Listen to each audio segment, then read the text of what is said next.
freestyle, but like I said, I can only do it when it's really slow and a ballad, and it's that like A B A B. Video is live.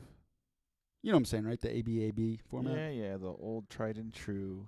Well, because it just gives you a second to think of the next line while you're, because like it's like you can say a line, then you say a second line that just doesn't have to really connect to anything, and while you're saying that line, you can think of a rhyme for the first line. It's tricky to rock a rhyme. That's right on time. It's tricky. No, that's A A B B. All right. That's harder. Audio is recording in 3, 2, 1. Cunt. Welcome to episode 62 of the Degenerates Clubhouse. And Mondo, this is a very special episode. Do you know why? Why? Because this week's episode is brought to you by Alpha Brain. Whoa. Are we really sponsored by Alpha? Are we going to get in trouble by... Armando, What? do you have a beta brain? Is your brain getting bullied by other brains at parties? Then you need Alpha Brain from Onnit. Alpha Brain is made from proven nootropic substances, and you're probably like, what's a nootropic? That sounds like a word some insane Romanian chemist just made up in the 1960s when he was tripping balls. Yeah, maybe, but Alpha Brain is your one-way ticket to cranial dominance. Alpha Brain's effectiveness is backed by clinical double-blind studies. Will you ever read these studies? Absolutely not, because only betas read studies. Alphas take our word for it. You know, us, the people who have a financial stake in you believing it works. So instead of spending $3 on an overpriced cup of coffee, you can spend $3 on this little packet of top-sourced natural ingredients. I said top-sourced natural ingredients. Joe Rogan personally collected the cat's claw for each packet while seeing visual hallucinations of the sixth dimension during an ayahuasca ceremony deep in the Amazon rainforest. That's right.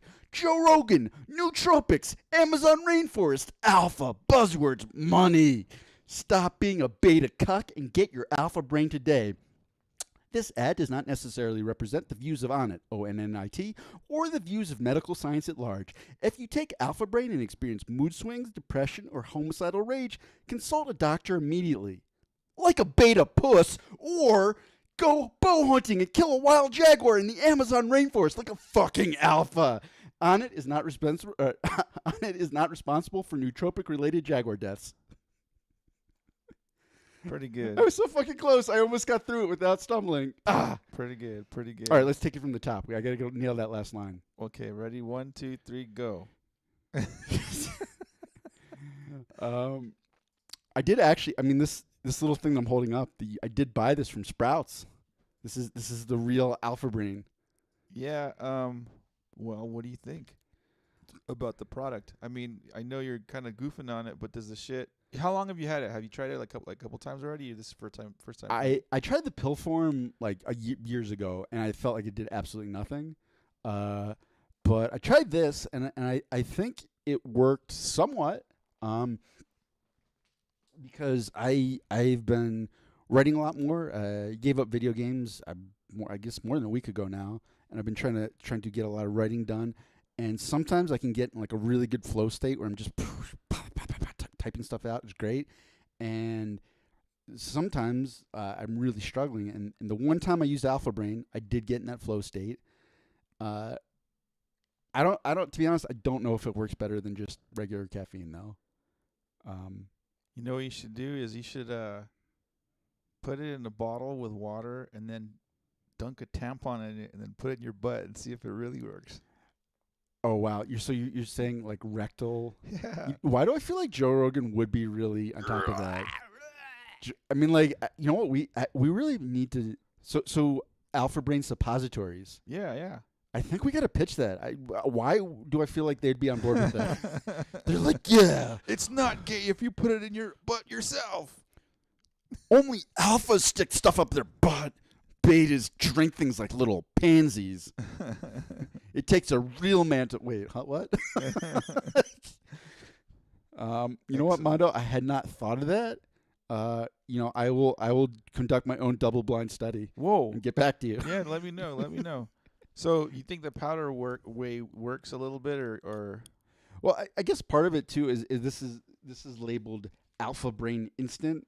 So maybe it works quicker. Like I said, I didn't notice anything when I tried the pill form, but yeah, I thought that helped. I mean, But you also don't normally like take or consume caffeine of any kind. You don't really, because you were doing the yerba mate thing for a while, but you stopped that shit, right?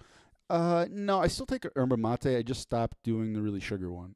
Because wasn't as much about caffeine. It was just that the yerba mate I was drinking had almost as much sugar, if not more, than like a soda. Yeah. So I just tried to take ones that were low sugar, sugar free. Gotcha. But what I'm saying is, like, because you weren't already taking like a caffeine or I don't drink caffeine daily, Yeah, but I yeah. do like a couple times a week at this point. But through that stuff or through other stuff or just coffee? No, I just through like tea. Oh, gotcha. Yerba mate is a tea or green tea usually, one of the two.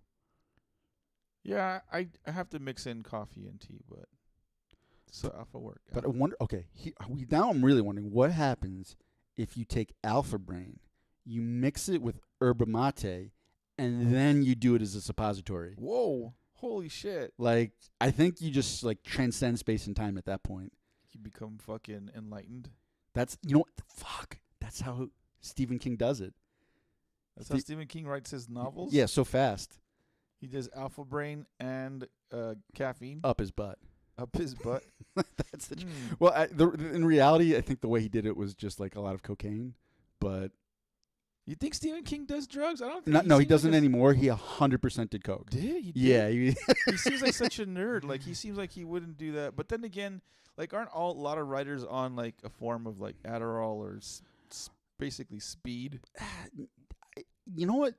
Historically, there was a lot of writers like Faulkner was a huge alcoholic, which always kind of blew my mind. I don't know how you write when you're just pissed drunk, but yeah, a lot of writers have had substance abuse problems because it is a very sort of lonely endeavor, and when you get stuck, it's very, very frustrating. And I think writers have historically sought for ways to just sort of jar themselves out of that writer's block, but none of them were smart enough to do Alpha Brain plus caffeine up their butt.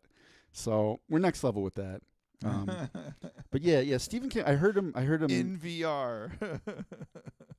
He was doing this like joint talk with George R.R. Martin, and George R.R. Martin, who is sort of famously a slow writer, and it's been like a decade since he wrote his last Game of Thrones book, was just like, yeah, Stephen, I have actually that was a pretty good George R.R. Martin impression. Stephen, I have a question for you. How do you write so fast? And Stephen King was just like, well, I just sit down and, I start writing in the morning, and then I just write 5 finished pages, and then, and then I just go on with my day. And George, he said it so matter-of-factly, like, yeah, obviously, you just write 5 pages a day, and then, in a month, you've written 150 pages. And George R. Martin, you can see in his face, is like, you motherfucker. Like, it's not that simple. Fuck you, Stephen King. Poor George R. Martin. One day he'll finish his next Game of Thrones book. Yeah, what the fuck, dude? I want an excuse to finish the one I was reading. But you know who's definitely not going to read it when it comes out? Florida man. No reading in Florida. Florida man does not believe in reading. I wonder if they even practice the alphabet in like schools in Florida. Do you think? Tell kids like, do you learn your ABCs? Yeah, they probably practice it. I mean, for maybe they need to know they need to know the ABCs to when they're doing police lineups. They're like, all right, like suspect A, step forward. Like, no, not you, the other one. Do they do it by numeric or I don't alphabet? Know. I don't know. I've never been in the lineup. All right, play cool, Mondo. You big dummy. Anyway, so Dude, this week. By the way, that would be an amazing job. I just thought about it. I'm going to save that, but just to be a guy that just fills in police lineups. Like, you're one of the random guys who didn't do it. I want that to be a job. As a profession, like as a career. That's what they have you do. you just show up for police lineups. And you just like look suspect as fuck, and they're like, so if they didn't know who it was, they're like, "Oh, it was that guy?" And they're like, "No, he's here, 4 days a week." You're making it up. You're a bad witness. But what would that person do if they're in Florida? What was our nefarious crime from Florida this week? This. I was trying to bring it back. I don't know. I got a little bit lost there. Yeah, you did. I think Alpha Brain's not working, dude. I think. Well, I it's didn't take it before this episode. That was my mistake. All right, this week in Florida, man. A serial bank robber dubbed I-4 Bandit is arrested, Clearwater police say. 2 decades after David Mark Ratcliffe was suspected of robbing up to 19 banks along the I-4 interstate corridor, struck again Tuesday, police said. A serial bank robber that police nicknamed the I-4 Bandit was arrested Tuesday after robbing a bank in Clearwater, according to police. The robbery of a Wells Fargo branch, blah, blah, blah, blah, is the address, reported at the Police said the suspect lost his patience with the teller and climbed over the counter to help himself to money. A witness told police the robber ran from the bank, got into a red Dodge Magnum, and drove away. A few minutes later... Wait, hold on. Just to set the scene, what sort of car is a Dodge Magnum? Dodge Magnum? It doesn't sound very fast. Is that like an extra long Dodge Charger? I don't know for a fact, but I want to say it's like... It's not like intended to be a getaway car. It's like a minivan. I don't know, I imagine like a CRV or a RAV4 or some shit, or maybe like a. Oh, what the fuck is it? So I'm looking at a 2008 Dodge Magnum. It looks like a cross between a sedan and a station wagon. So it's like the PT Cruiser. It was like just this fad vehicle. It's got like a sedan front, so it's not as high like as a PT Cruiser. It just has like a normal sedan front and then a station wagon back. Ugly fucking weird. car. Okay, yeah, not a getaway car. Continue. A few minutes later, Clearwater detectives saw the Dodge at a gas station on Clearwater Largo Road, and when the detective tried to conduct a traffic stop at West Bay Drive, the driver fled. The Clearwater Police Department said in a news release. A lot of mumbo jumbo. Mumbo jumbo. The suspect, identified as David Mark Ratcliffe, 55, was taken to Morton Plant Hospital. He was treated, then taken to the Pinellas County Jail to be booked. Why does David Mark Ratcliffe sound like he's a sitcom actor? David Mark Ratcliffe. I don't know why, but they all have 3 names. Sitcom actors always have 3 names. I don't know. Maybe. Sure. It's just true. This would be a Florida sitcom. Like, David Mark Ratcliffe starring in robberies. Oh, here we go. Here's some juice on to that NBC story. at 9 o'clock. Ratcliffe, the so-called I-4 bandit, was convicted of robbing 6 banks in Clearwater, Tampa, and Orlando in the late 1990s. He was suspected of committing up to 13 other robberies that helped along the I-4 corridor. Ratcliffe was released from federal custody in June after serving most of 25-year prison sentence, according to the Federal Bureau of Prisons records. Jesus, so this guy was in prison for 20 years, and the whole time he's like, man, as soon as I get the fuck out of here, I'm robbing another bank. Like, I figured out what I did wrong. I had a fast getaway car. This time, I'm gonna get down a Dodge Magnum. Sounds like the condom. It's gonna confuse him. I don't know why in this rendition he sounds like George W. Bush. I'm gonna rob some banks. Check this out.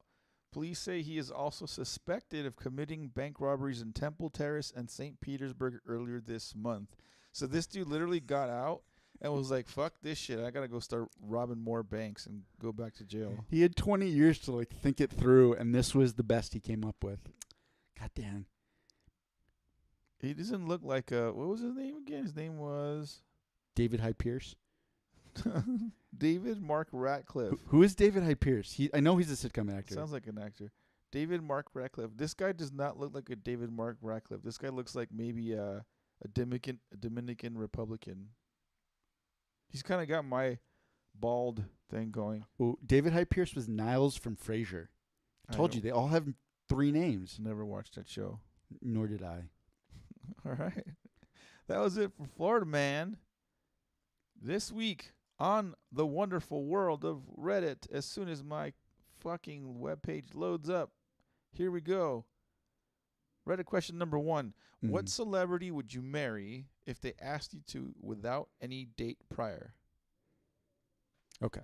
I'll start because I actually answered this, and I had one of the most upvoted. Surprisingly, I was very surprised because I thought about this quite a bit. I was like, oh no. So There's many wonderful and attractive female celebrities out there, and I'm like, man, it would take a rare breed to kind of put up with my bullshit. It would take a what? Hold on, let me see if I can say that Yeah, without slurring every single word. You're like A rare breed. There's a lot of R's in there. Rare breed, a special sort of someone, yeah, samesies. a unique individual. She'd have to be a fucking saint. A saint, when I thought about it, okay, I'm like, well, they definitely would have to be kind of weird. Not, I don't want to say have bad self-esteem, but maybe be a little bit insecure. Like that would help, and also just like not be too full of themselves, be kind of like down to earth. But they would also have to be kind of smart. Okay. So it's like intelligent, maybe a little insecure. Jesus. Weird. I'm like, man, that Who really is this perfect person, Aaron? Well, that's the thing. I don't think they're perfect. Like they would have to be a little bit fucked up. Right. But what I'm saying is, and they're celebrity. Yeah. So when I really boiled that down, I was like, I think for me it would be Gillian Jacobs. She was of Community fame. She played Britta in the show Community, and then she was also in a pretty popular show on Netflix called Love, which I tried to watch and I couldn't stand it. Even for Gillian Jacobs, I could not watch that show because the male lead was just so annoying to me. But that's a whole nother story. I've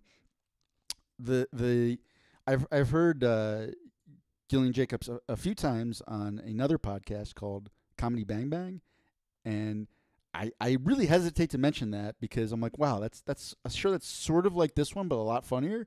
So don't listen to it. Just know that she was really good when she guested on that show.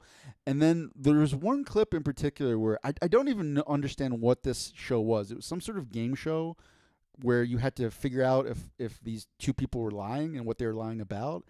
And the last question was the people playing the game show, and for some reason she was a contestant, had to figure out which one of the two people were lying about being a New York Times crossword editor. And she got so excited because she knew the crossword editor of the New York Times by his voice. What the fuck? Because he'd appeared on NPR, I guess, a bunch of times, and she listened to this NPR program, and she starts like fangirling out that the New York Times crossword editor was there, and like it just asks him to say like, I am so and so, the New York Times crossword editor, and she's like, I know who it is, and I was like, wow, that is a rare breed a rare breed. And so for me, I sight unseen, if Gillian is like, you know what, it's time for me to settle down, and I'm just gonna ask a random podcast host, who's in like the top 200 leisure category in Canada. Yeah, I'd be all about it. Nice.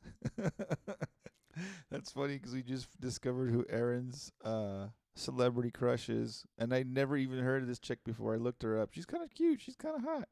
Never heard of any of her work, or I don't think I've ever seen her in anything. But. Well, it was funny. On Community, they initially cast her to kind of be like the hot love interest, and then they realized that she was just so weird and silly. They just made her character a complete like goofy train wreck, which worked a lot better. And I don't think Gillian herself is that much of a screw up, but the character was named Britta. Oh. And in the context of the show, Britta became a verb, meaning to screw something up. So like, wow, you really Britted that situation because the character was just like such a colossal screw up and goof. And I was like, you have won my heart, Gillian Jacobs, for your portrayal of this colossal screw up. Very good. My celebrity, what was the question? What celebrity would you marry if they asked you without any date prior? See, I can't say Irene Aldana because she's not really a celebrity. So she is. No, she's not. She's an MMA fighter. She's not really like celebrities, like a musician or an actress is what I consider celebrity. Like just because or maybe if you're like a Conor McGregor, you know what I mean? Like then you're or a Floyd Mayweather. She's a 250,000 followers on Instagram, celebrity status. But that's fine. You can celebrity. Mondo, this is your world. Fine. Continue. But so I can't pick her, but so then I would pick Damn, who did I say? I forgot. You already. said like 15 different people. Yeah, but I'm forgetting who I said. I know one of them was my girlfriend from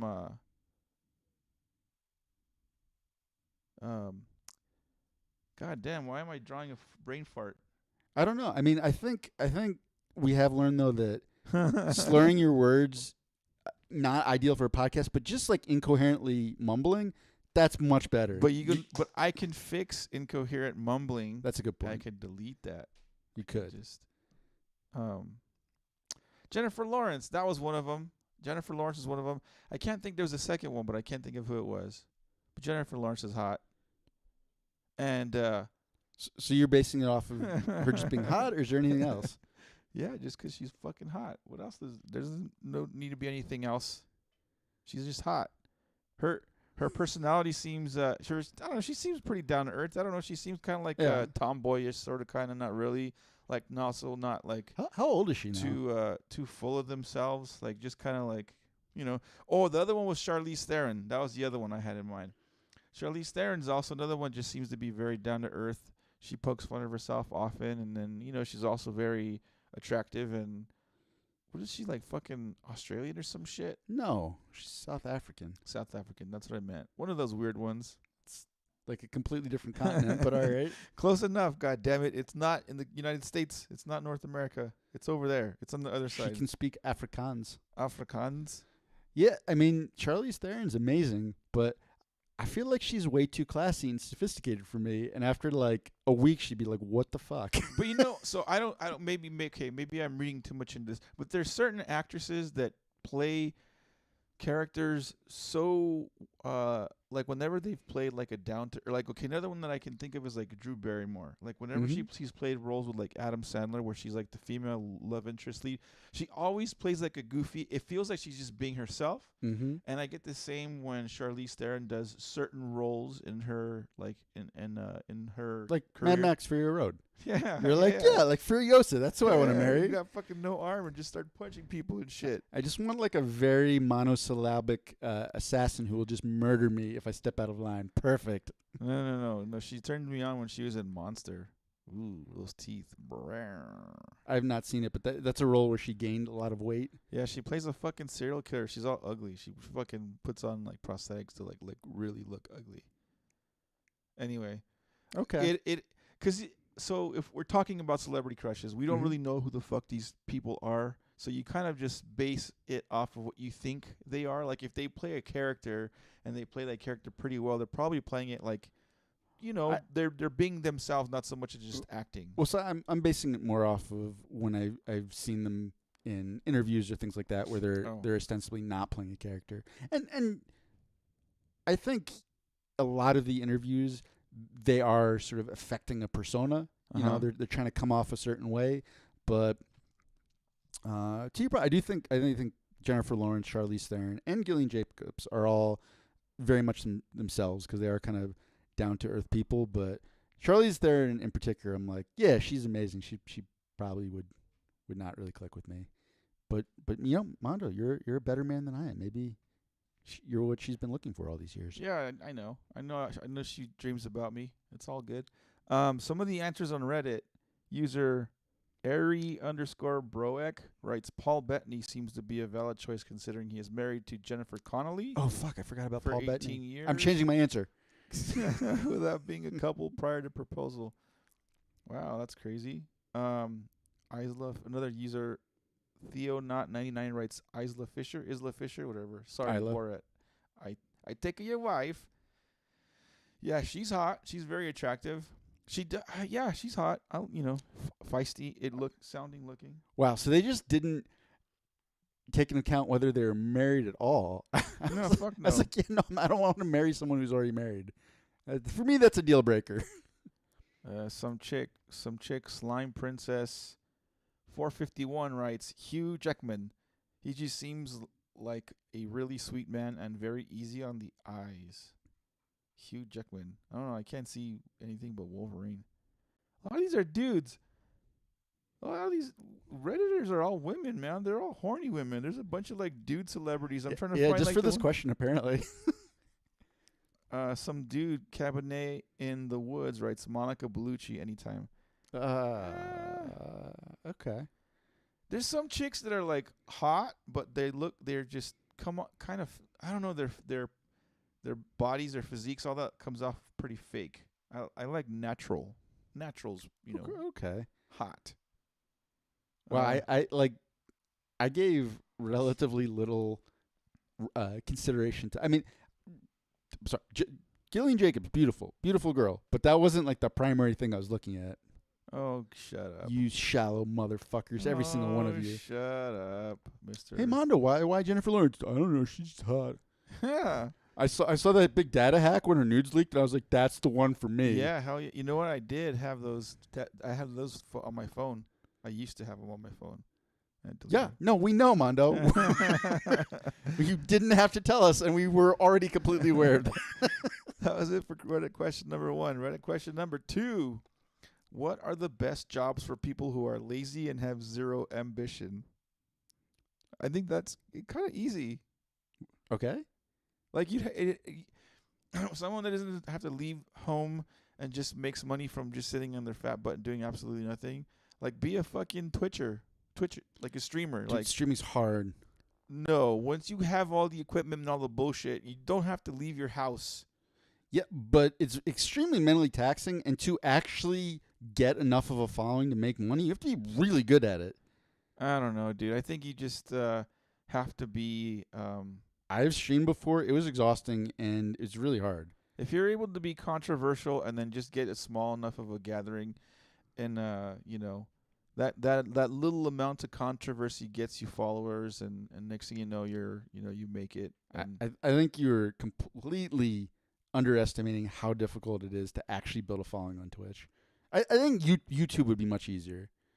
Anyway, I think if you don't really have, if you don't really, like you said, you're lazy, you don't really want to go anywhere and do anything, you want to be shut in, it's easy to be a streamer. That's probably the dream job. If you're gonna go that route, people, I'm gonna give you a little career advice, because I actually know like the breakdowns of how much people make. YouTube is a much better way to go. It's a little bit harder to break in initially, but you don't have to do it live. Like, it can be pre-recorded and everything, and you can make way more money on YouTube. There's a much bigger audience out there.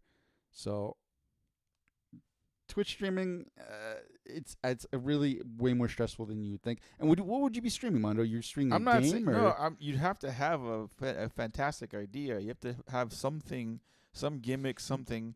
All these streamers had started off with some weird, like, tick or something. If you're trying to go the route of self-employed digital content creator, YouTube's the place to go, not Twitch.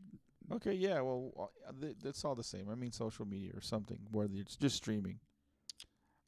I think like the ultimate lazy job though would be like a nighttime security guard, where you just sort of sit there, right? Like, unless you're in Florida, where maybe there probably are robberies and break-ins, like, every 2 days or so. Outside of Florida though, like, what would you really even do if you're just a nighttime security guard? Just kind of chill, hang out. There's a lot of jobs that are like that where, well, just a security guard in general, like Garda, like those, well, not so much, not the people that carry money, but like the people that they're like rent-a-cops that just stand outside of like strip malls and shit like that. They're not really security guards for a restaurant or a club or something. Yeah, so yeah, private security. But like during the day, those guys at least do have to actually stand there. Like there are people going in and out. In theory, they should be looking at what's going on. Like, if you're a nighttime one where you're just kind of sitting in a little booth, like looking at monitors, I mean, what's to stop you from just like chilling and looking at YouTube and stuff the whole time? Oh, I know a good job for people that lazy have zero ambition. Just be a fucking house husband or wife and just marry rich. Just don't do shit. Just marry a cougar and then divorce her and then do nothing for the rest of your life. Now, in this scenario, are you looking after children, or are you're just a man of leisure? I'm just a man of leisure. Fuck that. I just do what I want. So are you cooking dinner? I'm cooking myself dinner. You're not cooking your rich trophy wife, cougar? She probably has a chef or some shit. She probably has. She has her own cook or something. No. So what is she getting out of this relationship to keep it going so your job is not terminated prematurely? This dick. That's not enough. That's not enough of a contract. I do not. A binding I contract. feel like maybe that wouldn't be quite enough. It reminds me of that scene from Get Him to the Greek with Jonah Hill and that chick. Mm-hmm. She's like, if you don't watch this show with me, you're not gonna get any pussy tonight. He's like, that's not fair. How about I flip this on you? If I say you don't go with me to this thing, then you're not gonna get any of this dick. And she's like, I'm staying in and watching the show. Yeah, exactly. Oh man. Some of the answers on Reddit. The users, the Devil's 10th Man writes, I have zero ambition, and I used to think I was lazy. A year ago, I switched from marketing, 18 years, to working on a quarry driving a bulldozer. Turns out I wasn't lazy, just uninspired, bored, and had zero passion. In fact, negative passion for what I did. Marketing is kind of bullshit. Now I look forward to going to work. I spend my day trying to do my best job I can. I get to play with big, awesome toys, blast music all day, and earn more than I ever have before. Let's see, another. You know what job you cannot do if you're lazy, which is an easy one to get right now, is work in an Amazon fulfillment warehouse. Holy shit. Like, I was listening to a podcast where they were talking about this huge struggle Amazon's having right now because they had so many people quit during the pandemic, right at the time when there was this huge demand for more and more things. Like, everyone was buying from Amazon. So apparently their solution was just to throw money at the problem. So like right now their wages skyrocketed. They're paying way more than they ever used to. For some places they're giving like $3,000 sign-on bonuses. And I had this thought of like, oh fuck, maybe you know what? I think I could go walk around Amazon warehouse. And then I read that some of these people like walk 15 miles a day and they're like not able to use the bathroom except for like 20 minutes, and the whole time I'm like, you know what? I'm gonna skip that. Sounded like a good idea for about 2 seconds, and then I looked at what those people in those warehouses actually do, and I thought better of it. User Mackerel Sky. They spelled mackerel weird. Writes toll booth attendant. Yeah, you just press a button. That used to be an extremely, extremely high-paying job, like absurd. Like they were making like $80,000 a year to sit there and collect tolls, and it was a lot of people who were connected to politicians and things like that. The only problem is that job is automated away. There's very few toll booth workers left. It's all computers. Yeah, they're not scanners. Now there's like a chip on your car and fast pass and shit. Yes, sir. User Adirondack_gal writes, work for the state or county in an administrative or clerical position. Yeah, I seem like I don't know, dude. Like this is like kind of firsthand. Does this count as firsthand knowledge? Like when I was rooming with one of our friends, one of our brothers, he worked for the I think he was for the county, like LA County, and he hardly went to work. And let's just give him a made up name like Frank. Yeah, but I'm saying he hardly went to work, and he was somehow able to pay rent on time and bills and all that stuff. I was like, how the fuck are you doing this? Like, how are you able to? And then also feed himself, and I guess they just don't fire people. I guess he was like, I think you remember him saying it was like, it's really hard to get fired. Like I can get away with murder and I'm trying to go through the permitting process right now with the city of Lakewood, and the person reviewing my application keeps sending me notes back, and she's like, I need you to submit the site plan. And I wrote back, okay, I thought I thought you did get the construction plans. Like, I will resubmit them. And she's like, I'm still not seeing the site plan. And I'm looking. I'm like, you motherfucker! It's literally on page 2 of 15. You had to look one page, and it's right. Yeah. How do you have a job? Like, please. But yeah, I think people who work in sort of city governments are notoriously just sort of shit at their jobs. Yeah, they're shit at the jobs, and the jobs are shit, and the pay sucks, but the benefits are amazing because you've worked for like the city or the state or whatever. You get amazing benefits and retirement stuff and pension and Mhm. all this stuff. And yeah, it's our tax dollars that are making sure that they, Yeah, well, when I worked for a state university, my pay that went into my retirement plan was almost a 1-for-1. Like my paycheck almost got completely matched to go into my retirement. nice. That's a lot of fucking dip. Yeah, it was a bunch. But That it would was, have been nice if the pay was a lot better. But yeah, that was it for Reddit. Question number 2. This week, new on Netflix. Aaron. question number 2, new on Netflix. What? What? S. Victor says what? Don't worry about it. Okay. This week, new on Netflix. Aaron, tell me about Super Cheech and Bat Chong. I don't have a lot to say about it. Because I was a little bit burned out on all the different superhero things, and I'm not gonna lie, I really just didn't want to watch this one, and like I knew I had to for the show, so what I did was I drove down to South Broadway. Do you know where South Broadway is? South Broadway here in in Colorado. Denver. Yeah. So it's just like if you just from where we are, you just go east like 4 miles, and you hit South Broadway, and then make a right, and then you get to dispensary after dispensary after dispensary, and I was like, you know what? You told me that's called the Green Mile, right? Exactly, because for just about a mile, there's every place you turn, there's another dispensary, and so I got some edibles, I got some just some regular old, I forget what it was called. It was called like Atomic Cheech and Chong, which apparently that's a strain. Oh wow, It's good. You got to go find it. Oh, and I got there's like a THC like drink. You can get THC in everything apparently. You get a THC soda. Yep. And so I went back and I was like, fuck, you know what? I'm gonna do this right. I'm just gonna take all of it. Ooh. And I did.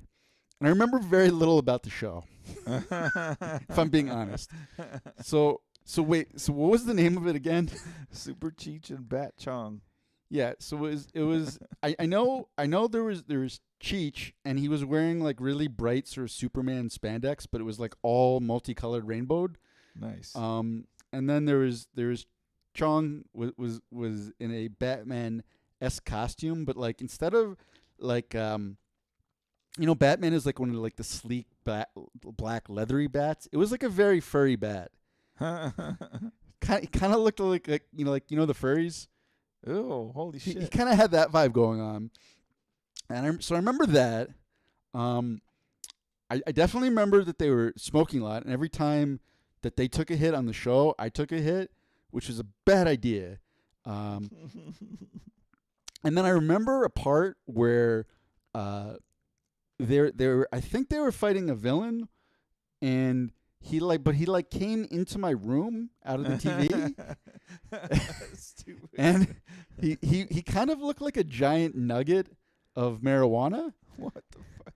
And and what he was trying to do is he was trying to go into the minds of people and get them like in marijuana trances, and they were trying to fight against him, and like he was in my room, and like I had to fight, like I actually was fighting him, and then Cheech and Chong were in the room too with me, and I think he did acid. This isn't marijuana induced. This is some other drug you were doing before watching the show. No, man, you've never done the Green Mile edibles. You have out of body experiences on those fucking things. I do remember the first time in that I took an edible, and and it was the last time up until I watched Super Cheech and Bat Chong, where I took it and I was like, oh fuck, nothing. Like for like an hour, nothing happened, and I was like, oh, I'll take a little bit more. And that was a mistake because I started freaking out. And I remember I was trying to watch a UFC card on the edible, and I just started completely freaking out because there's a fighter named Marina Moroz from someplace like in the vicinity of Russia, and I started really losing it because I thought she looked like a ferret, and then like I'm watching it and like I kept seeing her as a ferret on the television. It was really fucking with me. This was real life, actually happened. And I remember like I got so paranoid that I was looking up ways to come down from being high. And no joke, Boo. when I woke up at 11 a.m., I took it at like 7 p.m., on a weeknight. I wake up 11 a.m. the next morning and I was still high. Yeah. I was not happy. That's awesome. So it really took a lot. And I don't have a great marijuana tolerance because I really don't smoke. And I think I just went overboard. And if the last part I remember is like, yeah, it was like me, Super Cheech and Back Chong, and like we're gonna lose to the giant villainous nugget of marijuana, but like we put our hands together and then we got the power of friendship. That's like the most little known superpower. When you put your hands together and you're like friends, like you get charged up from the power of friendship and then you can defeat anything. And I think we won. And then I woke up the next day and I was like, fuck, that was a crazy show. So I think what I'm saying is The power of friendship. yeah, you don't know about I keep trying to explain to you about the power of friendship. It's the best superpower. I automatically think of like Captain Planet. Like Yeah, exactly. It's the power of friendship. It's like the hero is losing, like, oh no, I can't go on, and then their friend's like, you can do it. What's a generic hero name? Super Cheech and Batchong. You can do it, Super Cheech. I believe in you. And he's like, I believe in you too. And then he gets charged up. That's how it works. That's how the power of friendship works. This is a well-known superhero trope, mostly in anime, but I really felt like there were some anime vibes going on in the show. And basically what I'm saying is, if you watch this show sober, I give it a 0 out of 5 stars. Just not recommended. The only way to watch this is on copious amounts of edibles and weed and other THC-related products. And then, 5 out of 5. Like, you're going to see some weird shit. You're going to learn some things about yourself. And, you might feel a power of friendship connection to Super Cheech and Batchong. So if you're somewhere in the Midwest where you can't accessibly get weed, forget it. Colorado, Oregon, California, rock on. Super Cheech and Batchong. Let's go. I would watch Super Cheech and Batchong. I don't care what you say. Have you seen How High? That movie is amazing. Which one was How High? That was the one with Method Man and Redman. Yeah, that movie was really good. See? It can be done, sir. Take 2 stoners and make them superheroes. Dun. I would watch it. Oh, there's been plenty of good stoner movies. Pineapple Express, I thought, was quite good. I enjoyed it. First stoner movie was Whatever. That's like your opinion. Man. No. Step on the line. That's fine. I remember the most stoned I've ever been on edibles. It was like a Lancer Brother. Oh, I'm wearing a Lancer thing. Speaking of, yay! It was a Lancer Brotherhood retreat at Greg's place in Oceanside. He has like big house, right? His parents have 2 houses, and he's like basically living in this giant ass one by himself. Invites a bunch of Lancers, and we make like I think that one time we did like a deep pit barbecue, like where you bury a pig and you barbecue it and you eat it. Mm-hmm. Anyway, and a lot of the guys are like stoners and doing marijuana and stuff. And Grego gave us these little gummy jelly things that supposedly said 50 milligrams, and 50 milligrams is a lot. Like, but when you build a tolerance, like you can do 30, 40, 50, and like you'll be fine. You'll be high and you'll have a good time. But this 50 milligram thing that we took, dude, it was not 50. I swear it felt like 150. Like it was ridiculous. Like I remember we were walking. Yes, the age-old tale from literally anyone who's ever had an edible. Continue. No, because like most edibles will tell you like portion it out and then take this amount, and and then if you feel like it's not working after like 45 minutes an hour, you take more. But this thing was like, boom, like right off the bat, you're in fucking space. Anyway, we decided we wanted to go for a walk like down into like downtown Carlsbad, and I felt like I was walking diagonally, because you probably were.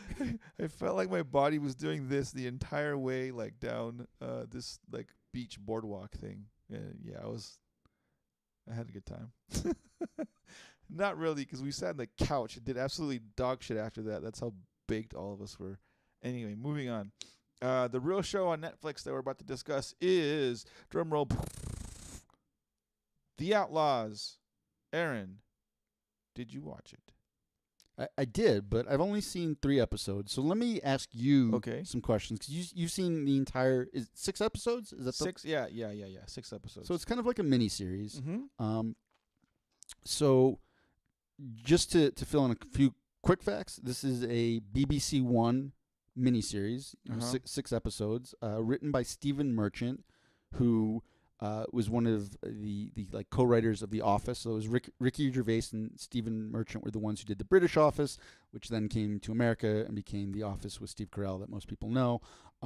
So Mondo, is this a comedy? And then if so, what kind of comedy is it exactly? It's absolutely a comedy, and the way I described it to you the first time we talked about it in passing was that it's like the Misfits show that we've talked about before, minus the superpowers. So I found that a little bit misleading because the Misfits was just a very sort of silly, goofy, over the top show. I felt like the tone of this was a little bit different. It had a little bit more like serious parts of it for sure, but the kind of the gist, the premise of being like having to do community service. Yeah. The basic premise is the same. So okay, so that's a different question from what I was asking. But let's get into that. So what is the basic premise? Like what is happening in the show? So there's like 5 or 6 people from different backgrounds that are all in trouble for some reason or other, and they have to go and serve community service at this fucking place and clean up this building. Yeah. So apparently, from our knowledge of the Misfits, which Armando just mentioned in this show, in the UK, if you get in trouble for like a non-jailable offense, they will give you community service, put you on a work detail. You'll have to go clean up, do some sort of public works project, and you'll have like a little crew with a supervisor. That was the format in the Misfits, and They that's do what's that here in happening the States, but here in the States, it's only like working on the side of freeways. Those are usually prisoners who No. are on a work detail, aren't they? Nope. When I got my DUI, I had to do that. when you get a DUI, like all that like minor offenses, like you said, non-jailable, non-violent offenses, and you gotta like kind of get your Did you make friends from weird and diverse backgrounds? No, not at all. Was one of them a Instagram reality star from a super rich family? Sadly, none of the people that you serve community service with come with those interesting backstories that the ones in the Outlaws. So that's the basic premise, and then what is the sort of driving narrative of the plot? Like, so they're all doing cleanup on this building, and then what moves the story forward? So one of the people serving this community service sentence, if you will, steals some money, and then gets in trouble because the people that he stole it from are trying to get it back. And so the rest of the gang, the outlaws that are serving the community service, end up somehow getting mingled into this whole thing about getting the money, and so they all get in trouble. They get involved. They got pulled into it. So kind of going back to the initial, I was just asking about the sort of tone of the show. At least when I watched it, I had a lot of like, oh fuck, like this is sort of heavy type of moments. Like there was I felt like some very good sort of silly comedy like worked in, but to me like there were like some pretty heavy moments where I was like, oh shit, like yeah. I don't know. I didn't take the heavy moments too heavy, like whatever. Well, yeah, no, I was aware it was a show. I wasn't like, oh my god, this documentary about these poor British people. I hope they're all right. Like, but to me, it felt like there were never any like real stakes in the Misfits. I'm like, it's a goofy show. They're all gonna be fine, which is funny because some of them do end up getting killed in that show. But they almost all end up getting killed. But in this one, none of them get killed. Spoiler alert. Spoiler. God damn it. I've only seen 3 episodes, you motherfucker. Yeah. No, but there's there's different. They're all different characters coming from different backgrounds. So, couple questions. First, what did you like most about the show? Anything. It could be, the characters, the plot, the whatever. What was your favorite thing about the show? I didn't One know, thing. I didn't know that there's 2 actors in there that like right away I was like, oh, these guys are gonna make the show funny. One of them was Christopher Walken. Mm-hmm. And then the other one was that guy. I don't know his name. Stephen Merchant. So I didn't know that guy's name, but I've seen him in other comedic roles, and he was always kind of like this goofy, kind of funny guy, and just having them too, and the parts that they play, like the characters they play, like were very, very good, very funny. Those two are definitely the ones that are the main comedic sort of driving forces in the show. Yeah, there's a couple other characters that do have some funny stuff here and there, but yeah, the other ones are just kind of just serious. And so your favorite thing was the performance of Stephen Merchant and Christopher Walken. Yes. What was your least favorite thing about the show? My least favorite thing about the show. No spoilers, you son of a bitch. No spoilers. I thought, you know what, I wanted there to be more of like a heist type of feel, but there was none of that. It was more like dramatic. You know, there, like you said, there was some dramatic stuff, but they didn't really get into like the. Yeah, well, so far from what I've seen, it's been there's the comedy mixed in, but there's a lot of dramatic elements. It's more sort of character development and sort of unraveling who these people are, which sometimes, like, when you get into it, I'm like, oh, this is just sort of sad. Like, and then they're like, no, it's funny again. Don't worry about it. That was, I mean, through 3 episodes. So you wanted it to be a little bit more plot driven than character driven. Yeah, sure. That's a good way of saying it. Mm-hmm. Okay. Do you think there's going to be a season 2? I didn't see that there was a need for a season 2, but then when you told me there was, I was like, oh, that's cool. You know, I'd watch another season. The like Walken every Christopher Walken? Yeah. Just every time Walken's on screen, you're like, something fucking great's gonna happen. And like he just was Walken. He was just himself. It wasn't any. I'm just Christopher Walken cleaning up a building. Yeah. He just, it's just Walken. It's like whenever he's on TV, you just gotta watch it. You know, your eyes are glued to see what the hell he's gonna do. Not quite like Robert Sheehan and the Misfits. Like, he didn't completely steal the show, but Walken was like, okay, he's gonna be in this scene. Something funny's gonna happen, or something's gonna happen, and he's just amazing. Well, you know what? And I to go back, I guess, to your comparison of the Misfits. To me, the only reason to watch that show was for, what was his name? Robert Sheehan? In Misfits? Yeah. Like, that was the only reason to watch it. He carried that whole show, and as soon as he was off the show, I'm like, oh, there's no point in this anymore. Yeah. Whereas, I also really enjoyed both Stephen Merchant and Christopher Walken's performance in the 3 episodes I saw. But to me, there were a lot of characters in that show where I was like, kind of invested. I'm like, oh, I'm like rooting for these people. Yeah, they're obviously not perfect people. They're kind of fucking up, but most of them, I would say, I could kind of identify with in one way or the other. And I was kind of rooting for them to do well. So I'm like, oh, I want to see what happens to this person. Were there any characters you just didn't like in the show? I initially didn't like the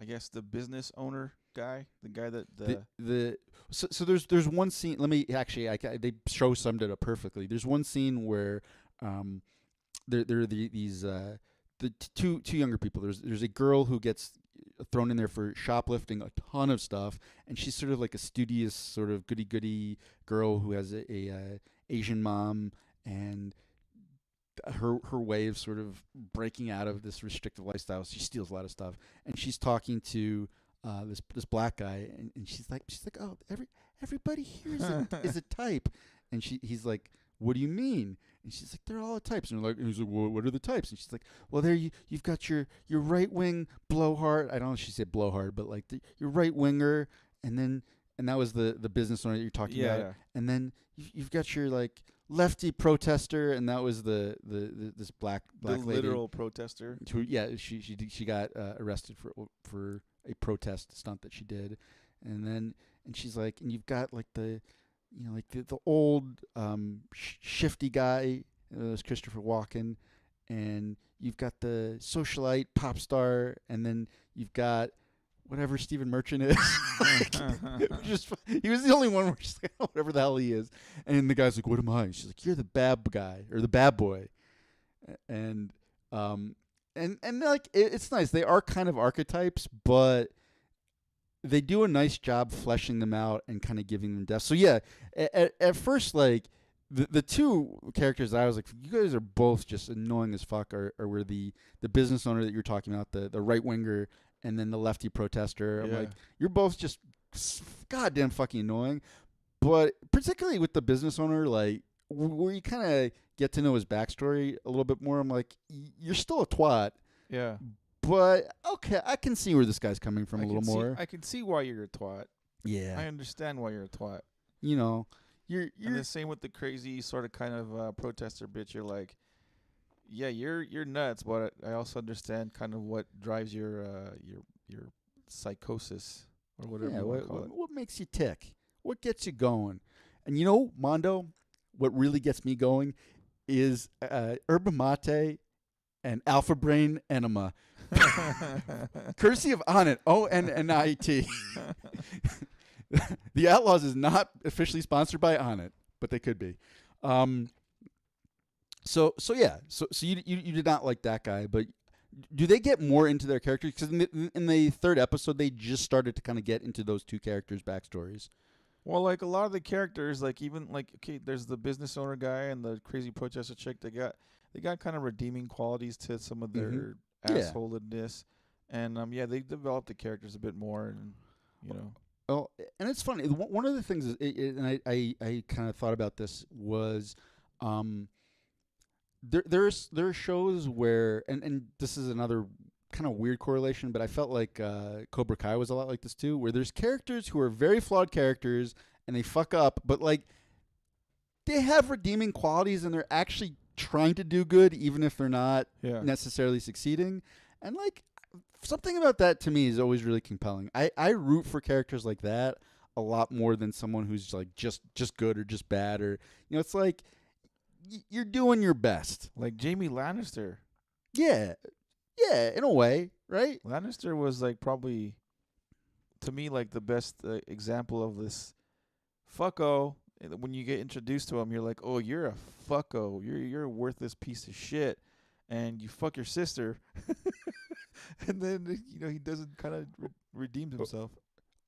And I feel like if the writing hadn't gone to such shit, like once he had his redemption arc, like Theon Greyjoy probably would have been the same way. Yeah. But by that time, the show had fallen off a cliff. But yeah, I agree with you. Jaime Lannister was one of the best characters because he fucked up a ton. He fucked in his sibling. He fucked all sorts of places he shouldn't have fucked. And then it made it really satisfying when he was trying to do good. The difference is like he was a super like capable, like sort of strong character in a lot of ways. And a lot of these people are just completely fucking useless. Yeah. But they're doing their best, and it's like, man, maybe it doesn't speak well that I'm like identify with super useless people that are, Stephen Merchant in particular. His character is hilarious and terrible at his job. you're like the moments where he actually has triumphs and little successes. Just like, yeah, buddy, you fucking get it. Yeah. You tall, gangly motherfucker. He's funny as fuck. I've seen him in other movies. I just didn't know what his name was, and that he was a part writer or creator of this show. And I discovered it just kind of like looking for something to watch, and I was like, oh, I want to watch it I want to watch it just because of Walken. And then I was I enjoyed it. Christopher Walken. Yeah, he's funny. He plays his character's like a kind of a ne'er-do-well, like grandfather type of character,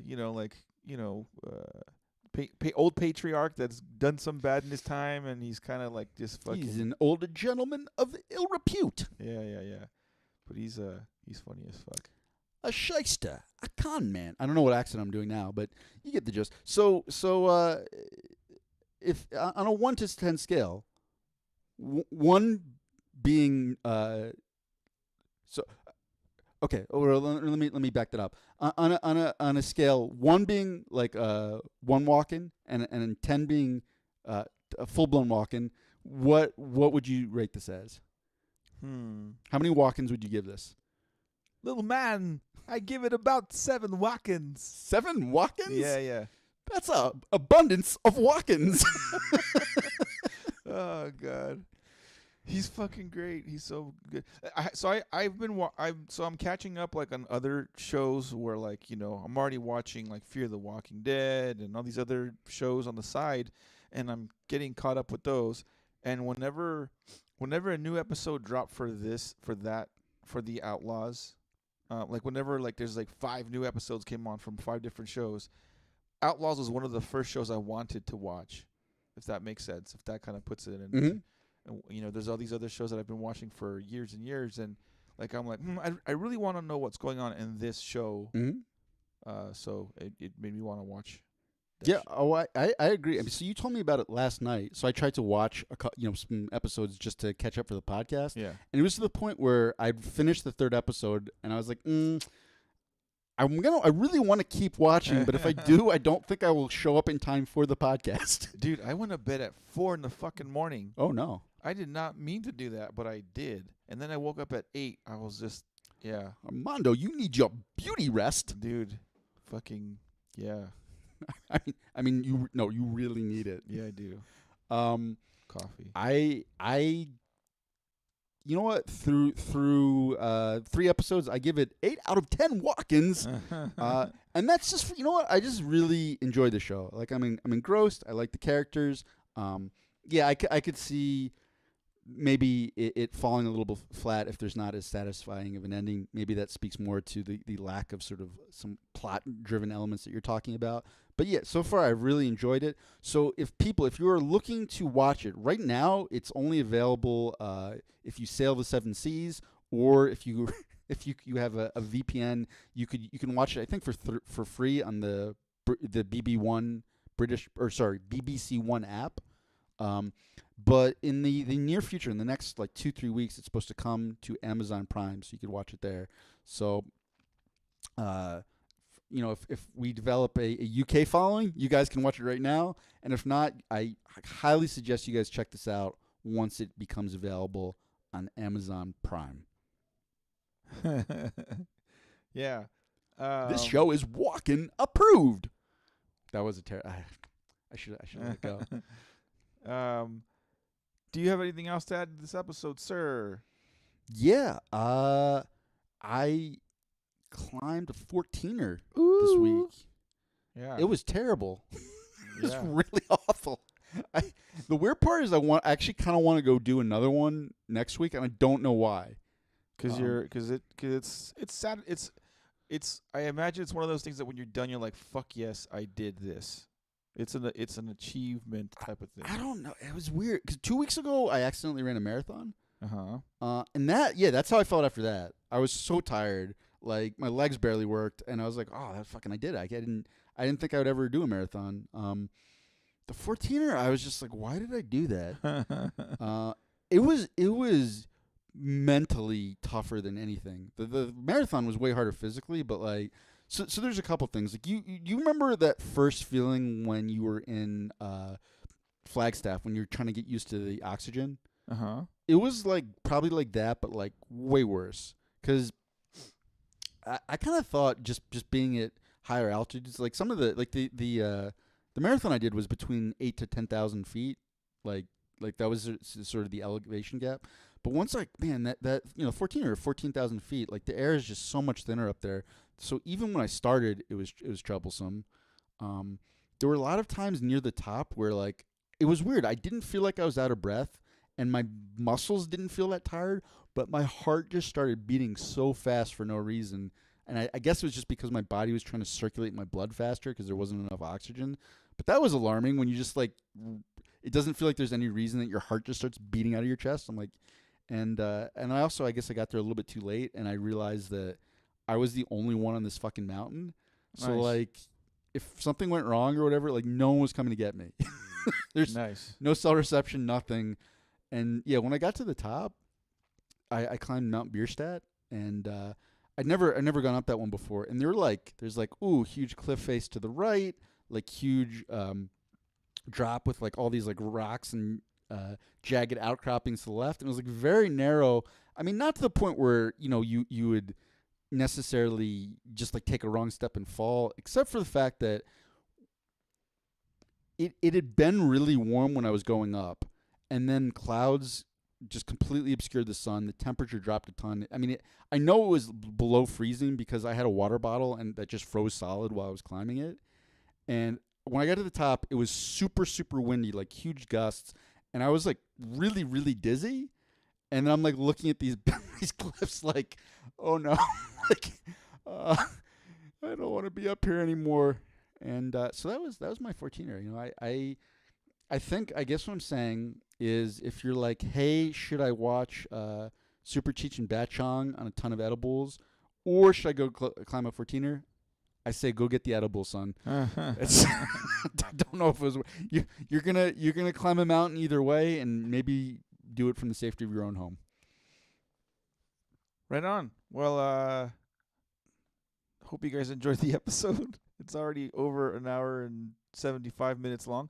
So we Is will. it really? It's been a long episode. Huh. It's about hour 5, something like that. Okay. It's one of our longest yet, so I'll have to trim a lot. Anyway, hope you guys enjoyed the episode. Thanks for listening and watching us on YouTubes. And I tried to do something fun and fancy today by wearing sunglasses, and I was gonna wear this thing, but apparently this and the headphones don't work. But I wanted to make the show visually by me wearing a hat. Anyway, we'll see you guys in the week. Thanks for listening to us. Hope you guys enjoyed. Bye-bye. I guess we must have gone really long on